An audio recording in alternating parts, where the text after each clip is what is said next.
Globe Tavern. The Globe Tavern as it appeared in May of 1865 at the time of Lincoln's funeral.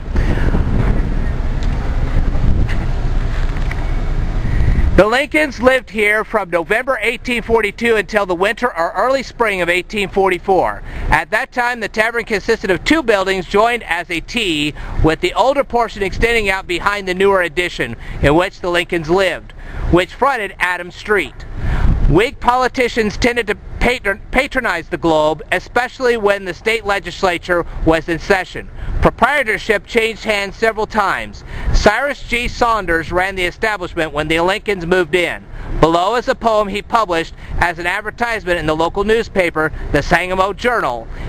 In 1842, a widow, Mrs. Sarah Beck, took over the management.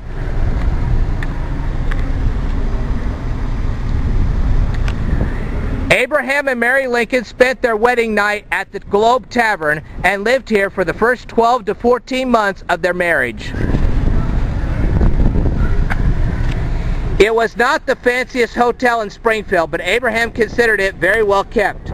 Their room, 8 by 14 feet long, was the same one that Mary's sister Frances had occupied for 3 years as a young bride.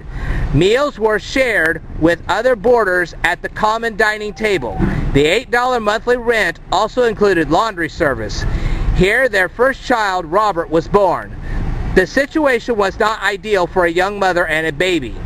Quarters were close. The mostly male guests could be noisy, and the tavern was a stage line office, so every time a coach arrived, a bell would ring calling stable boys to come care for the horses. Undoubtedly, it was difficult to calm a fussy baby into slumber or to keep a sleeping baby from awakening. Guests reportedly complained about Robert's crying. This may have been a reason why the Lincolns moved and rented a nearby cottage in early 1844. When Lincoln's friend David Davis and his wife lodged here later that year, Mrs. Davis complained that the proprietors scrimped on candles and used too much baking soda in their cakes, turning them quite yellow.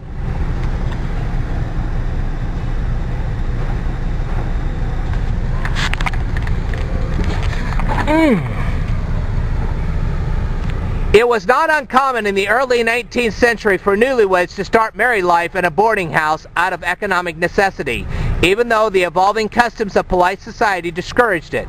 Social reformers feared that such circumstances prevented young wives from learning household duties and that they would become idle and indolent or even lose their virtue in predominantly masculine environment. The daughter of a political enemy later claimed that her mother attended to Mary and her baby daily in the month after Robert was born, and that she, at 6 years of age, was permitted to tend Robert, on occasion dragging him through a hole in the tavern yard fence to lay him down in the tall prairie grass. How, she later wondered, could Mary have trusted a particularly small 6-year-old with this charge?